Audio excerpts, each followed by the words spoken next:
डूब के मर जाए भारतीय जनता पार्टी की सरकार, डूब के मर जाए आरएसएस संगठन, डूब के मर जाओ अंधभक्तों।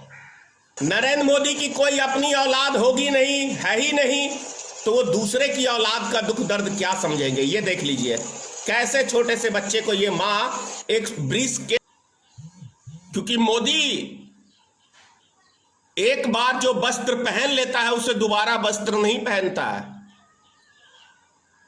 शायद इस वस्त्र से याद आया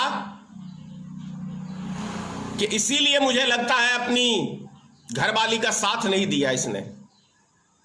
जब वस्त्र पहनता है उसको छोड़ देता है, तो ऐसी चीजें इसको, और इसी के पार्टी में जो अभी कपिल मिश्रा है उसी का बयान था कि प्रत्येक दिन नरेंद्र मोदी को नई नई चाहिए, इसके ऊपर लेके जा रही है। नमस्कार मित्रों, मैं धनेश्वर महतो। 1947 में आजादी मिली और बंटवारा भी हुआ, देश का विभाजन हुआ, लेकिन मैं नहीं समझता हूं कि भारत के इतिहास के अंदर कभी भी इतना बुरे दौर से आम जनता को कष्ट झेलना पड़ा हो। जैसा तस्वीर देखने को मिल रहा है, मानवता को शर्मसार करने वाला तस्वीर है। और जिस व्यक्ति के आंख से आंसू ना आए और दया ना आए, वो मानवता कहलाने के लायक नहीं है। और वो व्यक्ति है भारत का प्रधानमंत्री श्री नरेंद्र मोदी। वो मानवता के नाम पे एक कलंक प्रधानमंत्री है। उसके अंदर एक भी किसी भी एंगल से मानवता है ही नहीं, क्योंकि जैसी तस्वीरें हम लोग को देखने को मिल रही है, 2-2 हजार किलोमीटर से पैदल चल रहे हैं लोग, भूख प्यास से मर रहे हैं लोग। हमारी माता बहनें, 6 महीने का बच्चा किसी के पेट में है, किसी के 7 महीने का, किसी के 8 महीने का, और वो हजारों किलोमीटर पैदल चल रही है। और ये क्रूर प्रधानमंत्री, हिटलर प्रधानमंत्री, कंस प्रधानमंत्री भारत का, इसको दया नहीं आती है, इसको दया नहीं आती है। अपने आप में पता नहीं किस दुनिया में जीता है ये प्रधानमंत्री कि मजदूरों की परेशानी, हमारे देश में माता बहनों की परेशानी इस व्यक्ति को कहीं नजर ही नहीं आता है। इस व्यक्ति को यदि कुछ नजर आता है तो अपने शौक, फैशन,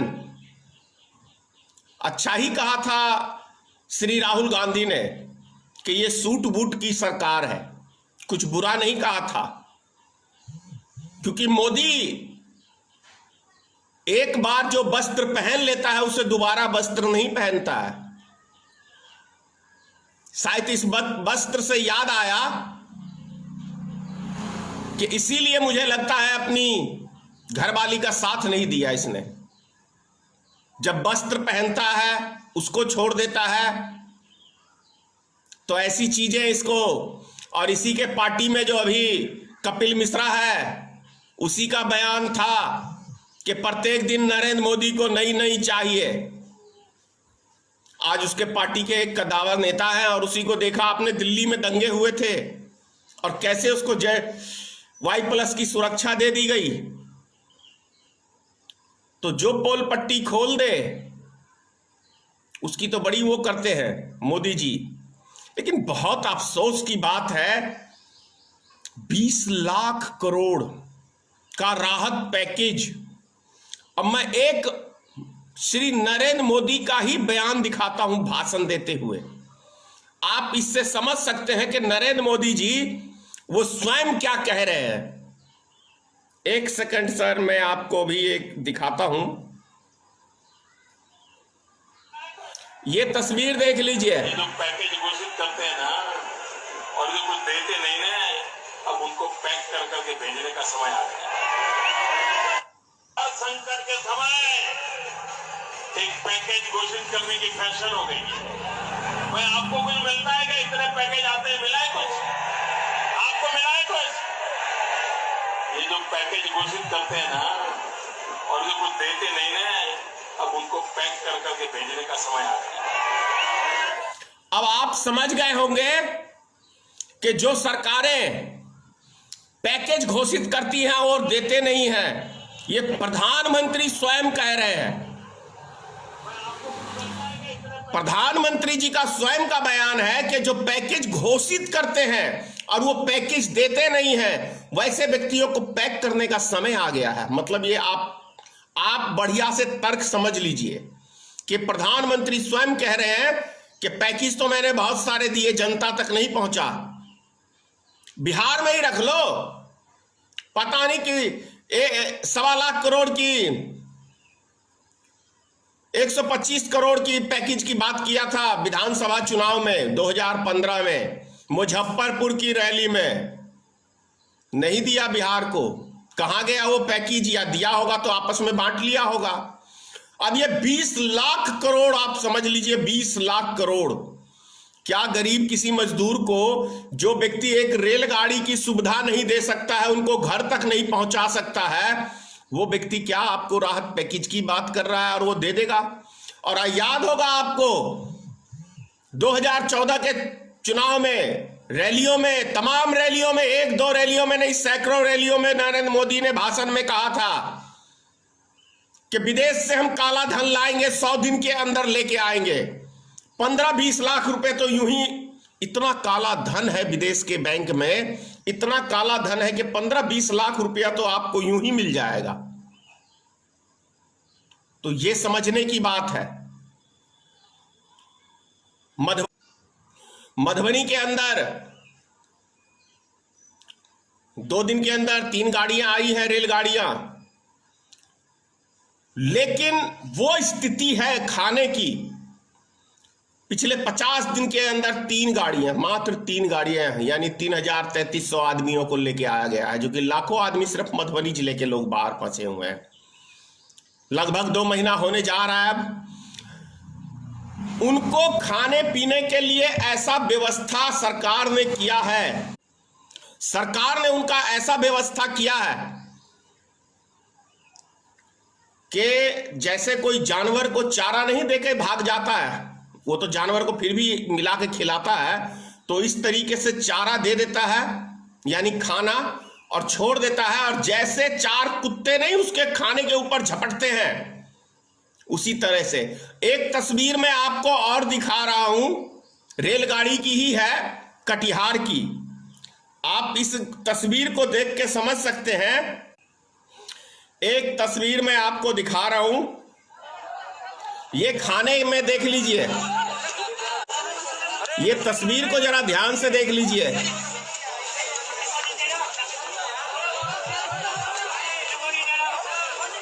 ये कटिहार रेलवे स्टेशन की है, खाने को लोग लूट रहे हैं।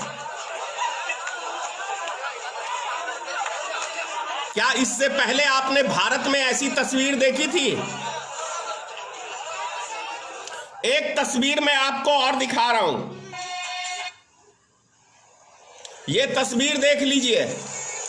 नरेंद्र मोदी की कोई अपनी औलाद होगी नहीं, है ही नहीं, तो वो दूसरे की औलाद का दुख दर्द क्या समझेंगे? ये देख लीजिए कैसे छोटे से बच्चे को ये मां एक ब्रीफ केस के ऊपर लेके जा रही है।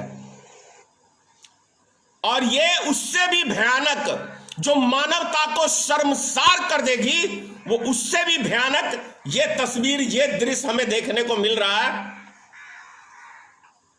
ये देखिए कैसे ये कचरे के अंदर से ये व्यक्ति खाना बीन के खा रहा है। ये है भारत का new India, make in India, shining India. ये भारत का नया इंडिया है जो मोदी जी ने बनाया है। एक तरफ पक्षी खा, ये देख लीजिए जरा ध्यान से, शर्म नहीं है, हमारे पूर्व शर्म नहीं है माननीय प्रधानमंत्री को। डूब के मर जाओ चिल्लू भर पानी में अंधभक्तों, तुम मानव कहलाने के योग्य नहीं हो। डूब के मर जाए भारतीय जनता पार्टी की सरकार, डूब के मर जाए आरएसएस संगठन, डूब के मर जाओ अंधभक्तों। बेशर्मी का यदि ये मानवता को शर्मसार करने वाली ये तस्वीरें हैं। आप लोग समझ सकते हैं कि क्या इससे पहले भारत की ऐसी तस्वीर हम लोग को कभी देखने को मिला, कोई नाली में से? तो आप लोग समझ सकते हैं क्या यह प्रधानमंत्री कहलाने के योग्य है? क्या यह भारत का प्रधानमंत्री इस योग्य है कि नरेंद्र? बहुत डिस्टर्ब किया जा रहा है गोबर भक्तों के द्वारा। जब भी वीडियो कॉलिंग करता हूं, ये वीडियो बनाता हूं, वो जानबूझ के इतना कॉल करते हैं ना कि डिस्टर्ब होता है। आदत से मजबूर है ना, क्योंकि मानवता इनके पास है नहीं और सच्चाई इनको देखना कतई पसंद नहीं है। ये तो जी रहे हैं कि अगर मोदी जी कुएं में कूदेंगे तो हम कुएं में कूदेंगे। कल मैंने ऐसा एक तस्वीर भी देखा था। अंधभक्त इसी का नाम है कि आगे की नहीं सोचना, पीछे की नहीं सोचना, जो मेरे आका ने कह दिया बस आका का पालन करना है। इसीलिए कहता हूं अंधभक्त, गोबर भक्त। अरे भारत का हाल खराब हो गया। कोरोना वायरस क्या मार रहा है लोगों को? कोरोना वायरस तो एक बहाना बना के रख दिया है। कोरोना वायरस एक बहाना है। असली निशाना गरीब मजदूर, बिहार यूपी के मजदूर हैं। इनको मारने का एक बहुत बड़ा प्लान है नरेंद्र मोदी का, योगी आदित्यनाथ का, नीतीश कुमार का। यह बहुत बड़ा प्लान है। इस देश में गरीब जनता को मारने का एक बहुत बड़ा षड्यंत्र, बहुत बड़ा प्लान है ये। ज्यादा और क्या कहूं, इतना ही कहूंगा। जय हिंद, जय भारतीय मित्र पार्टी, सीताराम, मां भगवती, हे मां भगवती, हे मां जगत जननी।